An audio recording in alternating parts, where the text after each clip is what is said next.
question is, what do you want people to look forward to your reign?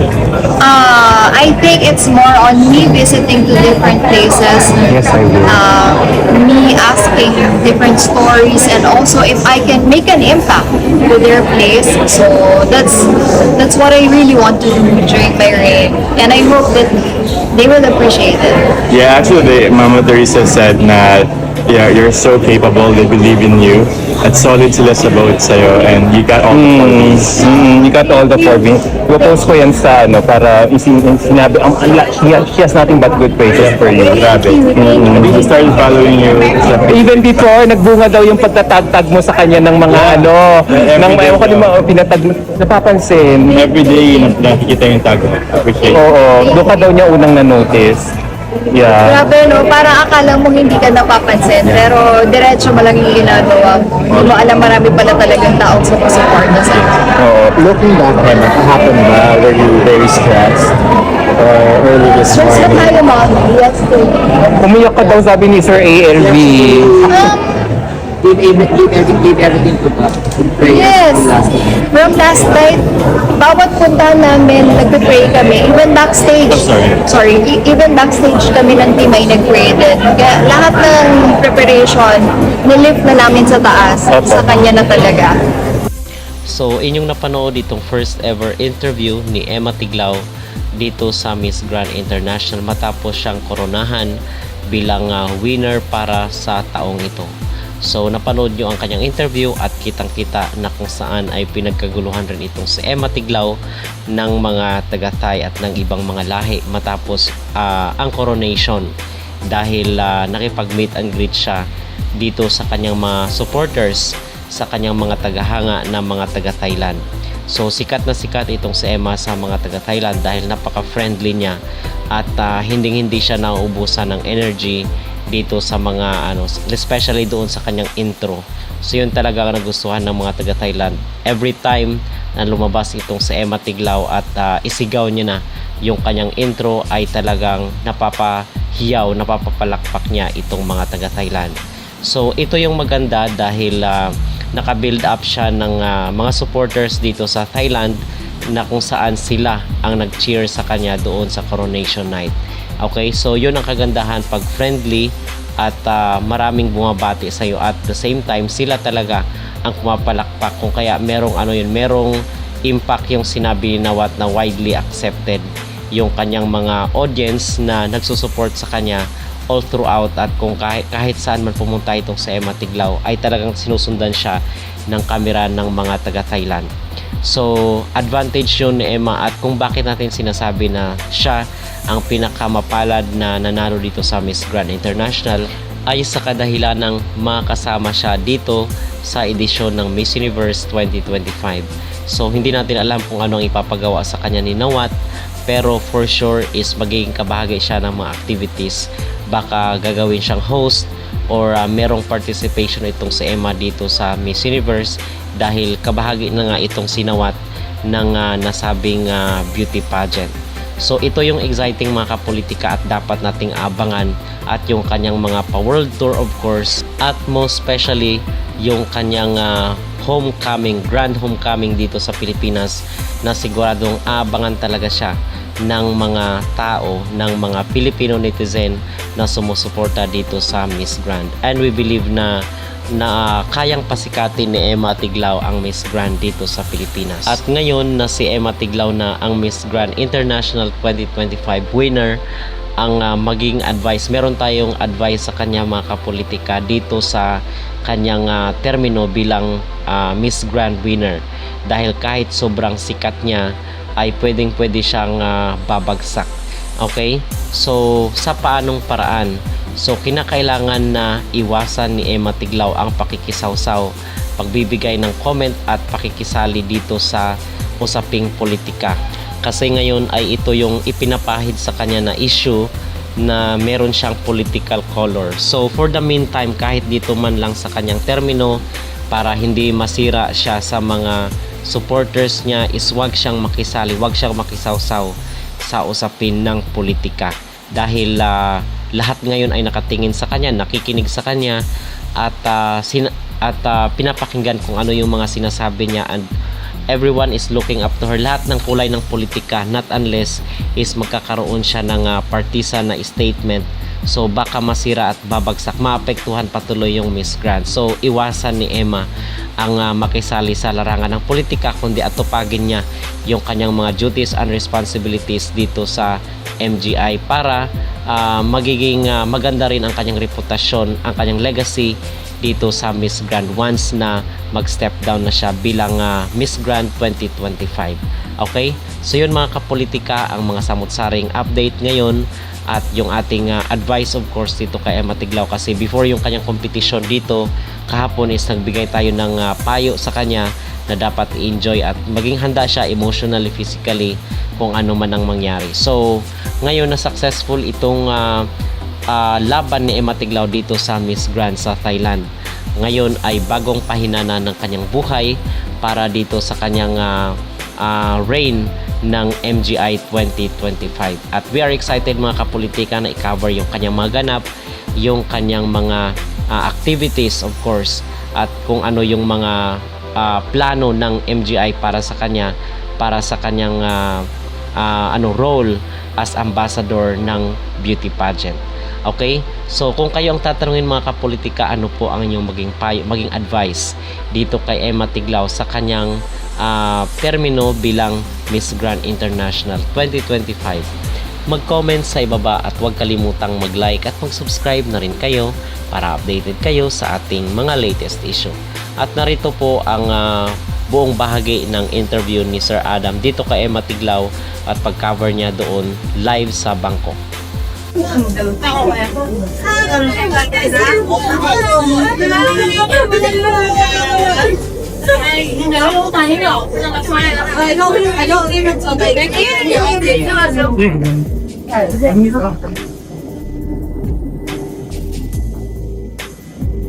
you.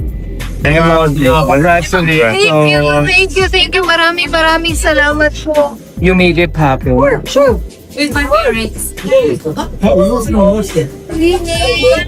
Congrats to your daughter. Your daughter is very Thank you very much. Yes. But first is about you.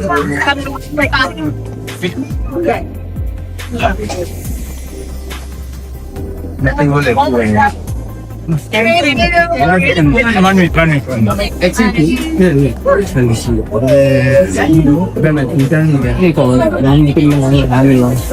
ko na interview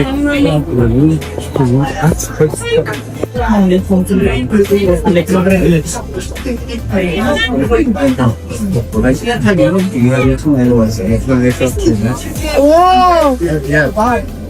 Yeah. I can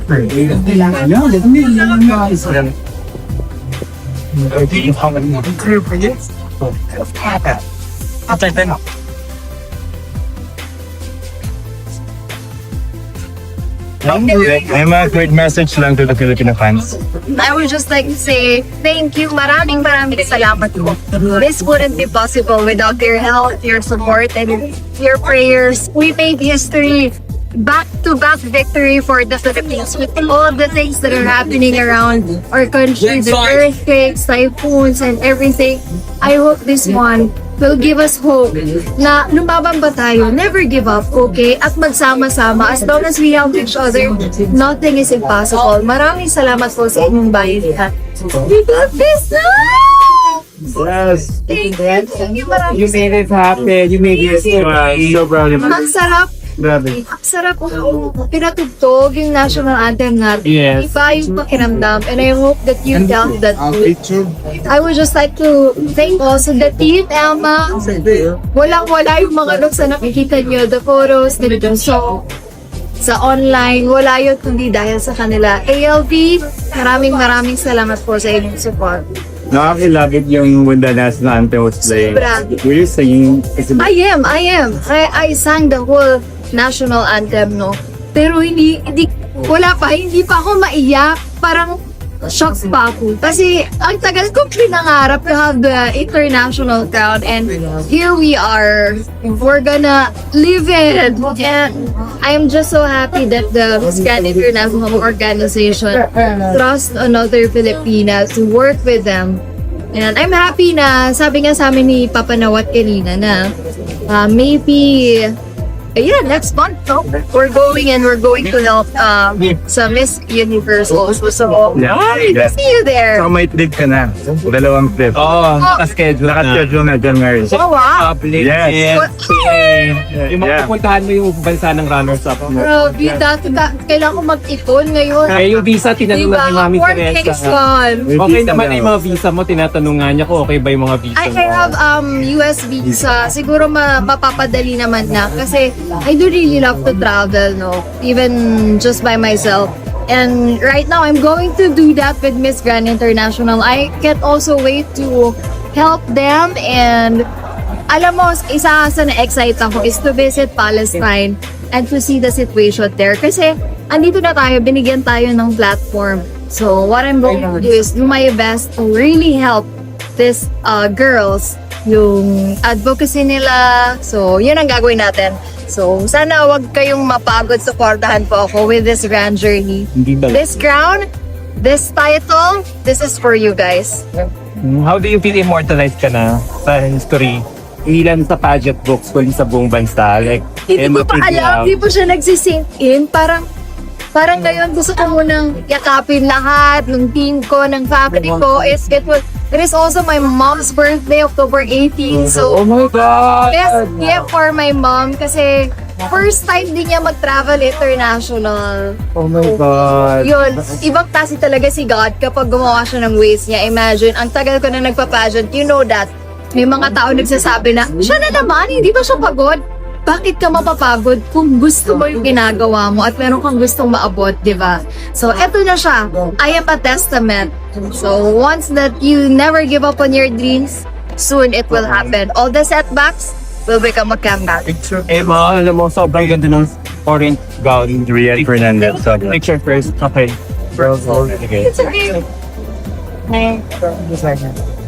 Thank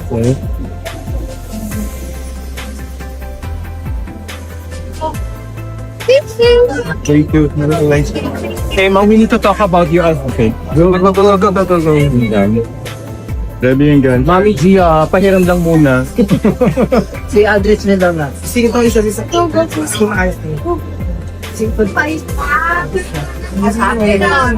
Ay, nila tama. Dadaan lang si Laura. Wait lang po. Sorry. Wow! Always. Yes. Please, because sorry. Ask mo naman kay Emma kung kausap na niya. Tapos cut yun ng moment yung gown niya, diba? Oo. Yung prelim. Ask ng happy birthday sa mama niya. Oo. Man.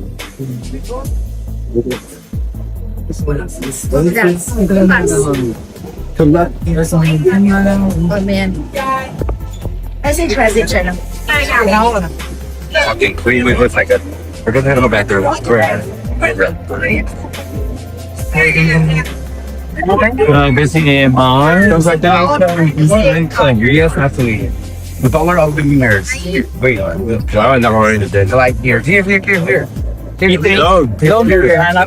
He trained so many contestants in MBI, Czech Republic, Colombia, UK, And Canada. Canada.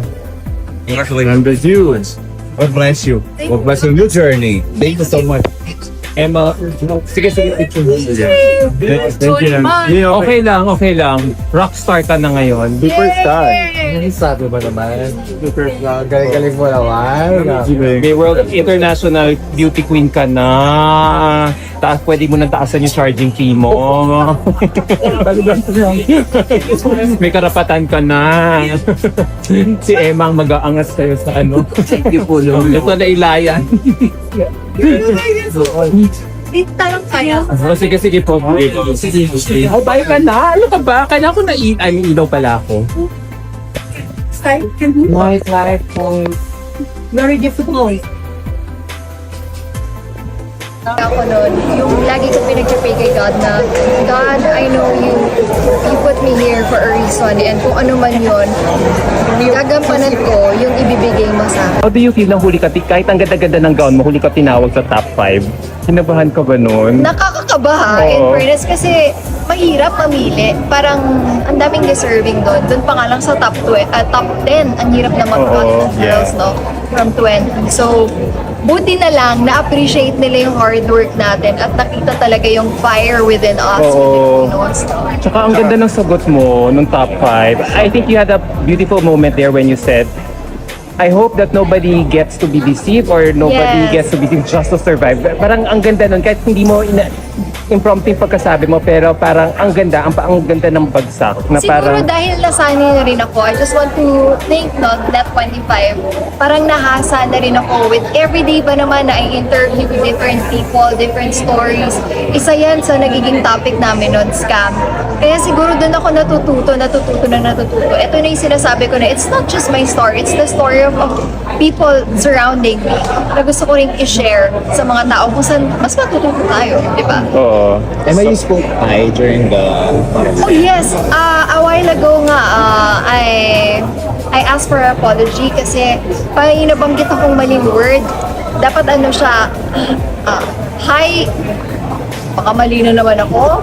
Hi Kwan Rak, Ben Krapo, Siang Ti, Kranti, Sun Tzu, mamaya na nga. Which, Ano ibig sabihin nun? let Yun yung love, last na let love.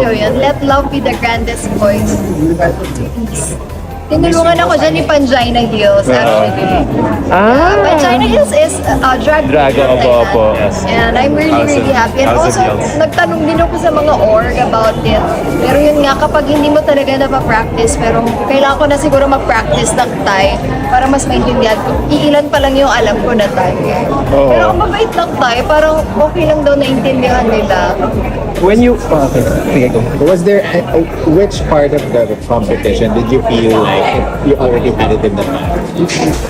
I don't know, parang wala, parang every part of the competition in-enjoy ko lang siya. Kasi before ako tumapak, before mag-start, no, nakita natin yung bayanihan ng mga Pinoy, even artists, influencers are sharing it. Tapos nakita ko talaga na iba sila magtulungan, iba yung pagpapakita nila ng suporta. So sabi ko, sige, ilalaban ko hanggang dulo. Hanggat kung anong makakaya ko, ibibigay ko dito sa stage na to. Yun yung kaya kong gawin. Kasi at the end of the day, God will decide kung anong destiny. Diba? Emma, Makikita niya kung anong gusto ng heart. This morning I asked you what you want to be remembered for, di ba? And so, ngayon naman, ang question is, what do you want people to look forward to your reign? I think it's more on me visiting to different places. Yes, I will. Me asking different stories and also if I can make an impact to their place. So that's what I really want to do during my reign. And I hope that they will appreciate it. Yeah, actually, Mama Teresa said na you're so capable, they believe in you. At solid sila sa vote sa'yo and you got all the qualities. You got all the 4 beans. Ipopost ko yan sa para sinabi, she has nothing but good praises for you. Grabe. I think we started following you sa Even before, nagbunga daw yung pagtatag-tag mo sa kanya ng mga ng ewan ko pinatag mo, napapansin. everyday nakikita yung tag mo. Appreciate it. Oo, doon ka daw niya unang na-notice. Yeah. Grabe no, parang akala mo hindi ka napapansin pero diretso mo lang yung ginagawa. Hindi mo alam marami pala talagang taong sumusuporta sa'yo. Oo. Looking back, Emma, kahapon ba, were you very stressed? Or early this Stress na morning? tayo, Mommy. Yes, too. Umiyak ka daw sabi ni Sir ALV. Give everything to God. Prayers Yes. from last night. From last night, bawat puntahan namin, nagpe-pray kami. Even backstage. Even backstage kami ng team ay nag-pray din. Kaya lahat ng preparation, nilift na namin sa taas. Opo. Sa kanya na talaga. Tapos yung iyak naman with ALV. Oo. Hindi, parang, eto, beauty queens. Alam nila to na during the competition, kahit gaano ka kasaya, iiyak at iiyak ka, you will be emotional. So, ganun din talaga siguro. Tsaka nakakaiyak lang kasi parang, akala mo na unite mo na, tapos na-divide ulit. Pero pagdating pala ng bandang dulo na, mag-unite ulit. Oo. So, magmamagnet ulit. Depende talaga. Pag nakita talaga ng tao yung real intention, babalik at babalik sa dati. Emma, nakatulong ba na you were the last to be called? Kaya ikaw yung huling sumagot ng top 5, so parang naka-relax ka, parang, or does it matter ba na nakatayo ka doon, you were observing all the girls answering Alam mo, before may you? advantage, disadvantage if you're the first and last. So, kapag last ka, baka mamaya nasagot na pala lahat nila yung ideas mo, no? So, Oo. hindi na siya magiging impactful pagdating sa audience. Pero, at the end of the day, it's your experience. Kaya Oo. sinama ko yung experience ko with that kasi magiging unique siya. Wala siyang magiging katulad. So, yun lang. Parang na-happy naman din ako. Any position naman tayo eh. Nung pagkarinig ko pa lang nung scammer, bigla na Oo. pumasok sa akin yung mga na-interview ko. So, nung naghawak kamay na kay ni Gotchabel, last na, sorry, nung naghawak kamay kay ni Gotchabel, hindi ko narinig yung sagot mo kanina dun sa ano eh.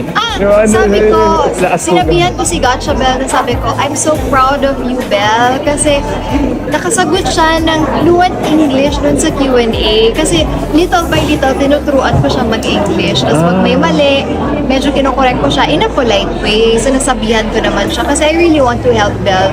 Napakabait niyang tao.